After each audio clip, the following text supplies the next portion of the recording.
G'day and welcome back to the channel. So in today's video, I want to show you how to fix a wrist that clicks. Now what I want to go through in this video is I want to show you 3 things that you can do that are hopefully going to get to the cause of that clicking, but also some of the symptomatic issues that tend to sort of facilitate that clicking, which can frustrate a lot of people. Most clicking tends to be a consequence of some hidden or subtle mechanical dysfunction. And I also want to touch on a really interesting exercise that will sort of explore maybe the hidden underlying cause of that wrist clicking. So hang around towards the end of the video if you want to check that out. Now before we get into it, obviously, please let me know in the comments down below, how long has your wrist been clicking for? And what have you been doing, if anything at all, to try and overcome that wrist clicking? Let me know what's worked, let me know what hasn't worked, so that anyone else watching this video can sort of benefit from that as well. So the first stretch that we want to touch on aims to mobilize the wrist flexors. So the bulk of the musculature on the inside of that forearm bends and flexes the wrist, as well as ulnar deviates that wrist. So what we want to do here is we want to extend the wrist in order to try and bias some of that tissue in the area.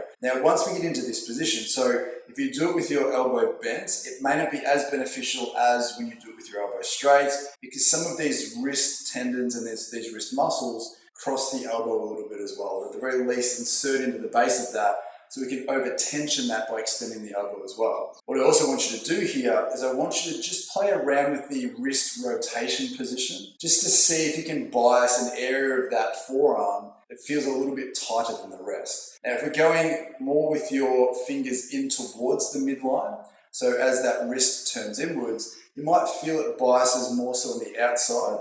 So what you might find you need to do here is actually turn your wrist away from you a little bit, just to try and over tension that inside of the forearm of the wrist. But as we know on the channel, and as we've been trying to promote for a long time now, just statically holding a stretch like this for 30 seconds doesn't work as well as we used to think it did. It doesn't really make the changes that we want to see in real time. So what we want to do here is we want to make sure that we've found a position that has exposed some tension in that forearm, and then we want to push back against that stretch. So where my hand is here, I'm pushing my other hand back into that to really try and activate and tense up some of those wrist and forearm muscles to get my brain and nervous system engaged, so that when I release this after 5 or 10 seconds, I feel like I can go further into the stretch than what I could before. And then what you'll hopefully find is, just by doing that for 4 or 5 rounds, you should automatically feel like it's a little bit freer than what it was before.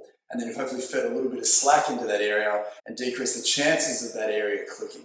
Now the second exercise that I want to touch on here is more of a shearing exercise, or an active release exercise. And similar to the tissue that gets tight through here, sometimes some fascia, or there's some general tissue restrictions, some soft tissue restrictions, that when tight, again, pulls some slack out of the area, changes the dynamics of the area, the mechanics of the area, and increases the ability for that area to click. So again, what I want to get you to do here is, if you can dig your thumb into the inside of your wrist and forearm, we're going to find a spot that feels a little bit tight, and then we're going to take your wrist away from that area. So what we're doing is I'm finding some tight spots here, a little bit of tightness there. You can make a fist if you want to, you can keep your hand open if you want to. Making a fist will tension up a little bit more. We're digging in, and then we're trying to maneuver away from that thumb to shear that tissue free. And then once you've done that, you can spend a little bit of time hunting around again for a spot that feels tight, and then moving that wrist away from the area to really shear that tissue free.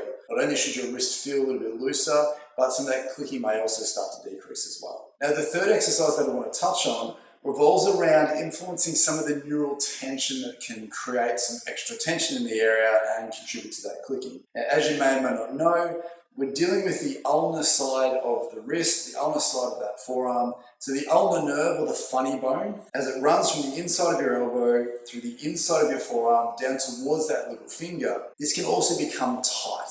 And that increase in neural tension can again pull some slack from the area, change the dynamics and the mechanics of the wrist, potentially leading to a wrist that wants to click and continue to click going forwards. So what we want to do here is we want to go through an ulnar nerve neural tension exercise, a flossing exercise, to try and shear free that tissue as it passes through all the musculature and all the soft tissue of that area. When we talk about neural tension exercises and flossing exercises, we're not talking about a stretch essentially, because you can't stretch neural tissue in the way that you can stretch muscle or potentially fascia and that kind of tissue. Your nervous system, or our nervous system, is very similar to a bunch of steel cables that go around the body. We can't really stretch it in the way that we think we normally would, but we can floss that tissue through all the meat tunnels and all the soft tissue that it goes through to feed some slack into the area.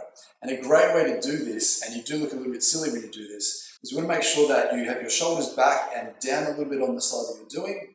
We want to tilt your finger up, almost like you're putting your little finger to your mouth in a Dr. Evil sort of a pose. And if you lift your elbow up at the same time, you should feel like you get a little bit of increased tension up through the inside of your forearm, in through towards that little finger. And if you can get a sense of that, you will feel like that ulnar nerve is starting to give a little bit the more you do this. You can tilt your head away a little bit just to, again, increase the amount of tension through that system. Remember, we're not trying to hold this position. We're trying to gently floss through this position, in and out of that as much as possible. And after 15 or 20 of these, you should feel like the amount of tension going through your little finger down through towards that funny bone starts to decrease. And then once we've done this a few times, again, you should feel like it's a little bit looser through there than what it was previously. Now, the most interesting exercise that I think that we're going to go through in this video is this special sort of a bonus exercise that potentially links all of this together and explains why a lot of this tissue potentially becomes tight in the first place and may lead to a clicking on the inside of that wrist. And essentially, when we're looking at the neural tissue, but it comes from the base of your neck, the top of your upper back. And by taking a ball, or a tennis ball, or a lacrosse ball, we can go hunting through your neck and upper back for clues including joint stiffness or muscular tightness that again might be causing a handbrake at the top here that's pulling a bunch of slack out of that nerve, which may be asking the muscular tissue around it to become tight, or some of the other tissue around that to become restricted. So if you're taking the time to mobilize the soft tissue, free up the muscular tissue, to floss and free up the neural tissue, we also need to make sure that we're freeing up the base of your neck and the top of your upper back, just to make sure that the consequences of all that are staying free and not being asked to stiffen up again. So this is a really interesting topic of conversation because I don't think it's something that we're exploring enough in the medical industry at the moment. But what I find personally is, at least from a neural tension perspective, if we can free up these joints, the amount of neural tension that you experience through this exercise will dramatically decrease relatively quickly. So what we're going to get you to do is we're going to take the ball, start at the base of your neck where the bump is, so right on the bump in the middle. We get you to roll off to the side that you've been working on, but for the purposes so you can see here, I'll do it on the opposite side. What I want to get you to do is lie down on your back. You can do this leaning up against a wall if you want to. You choose whatever position feels best for you. And we don't want to be right on the middle. We want to be just off to the side a little bit. And because it's the neck, we want to roll a little bit on towards that side, just to bias some of the joints in that area. Now, the really interesting thing about this exercise is we want to make sure that we compare it to both sides. So like we always do with this exercise, we want to make sure that you know which side specifically feels the stiffest and the tightest. So even though you might have, say, a wrist that clicks on the right-hand side, if you're stiff on the joints of the left side of your neck, that may still be creating that increased neural tension because it's all connected. Now, obviously, if you've had a wrist that clicks because of a traumatic incident, maybe you broke your wrist or something like that, we still want to make sure we're exploring all of these things, because if you break your wrist on top of a system that already has a little bit of neural tension there, then obviously we can take this away and optimize that broken wrist or that recovered broken wrist more than we would if we were just focusing on the wrist-specific things. So again, once you've found a spot that feels a little bit stiff, feels a little bit tight, we just want the ball to dig in. We don't need to roll around at all. It's not specific enough. We just want to let the ball press in, let that tissue give. Any musculature over the top will release. Any joints in this area will start to give.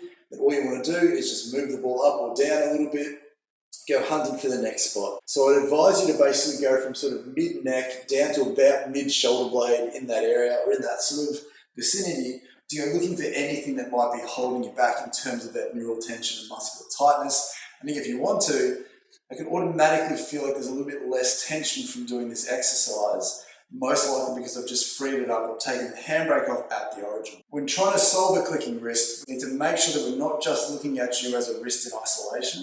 We need to make sure we're looking at any soft tissue, any neural tissue that might be contributing to that area, and potentially the spinal segments that also relate to that area, to make sure that we're really getting a strong impression of why this is there in the first place. So I genuinely hope that was helpful. If it was, please consider leaving a like on the video, subscribe to the channel if you like this type of content. If this video genuinely helped you, please consider leaving a super thanks donation on the video. It's just a great way to support the channel, allows me to keep making these videos. But with that being said, thanks for watching, and we'll see you in the next one. Bye.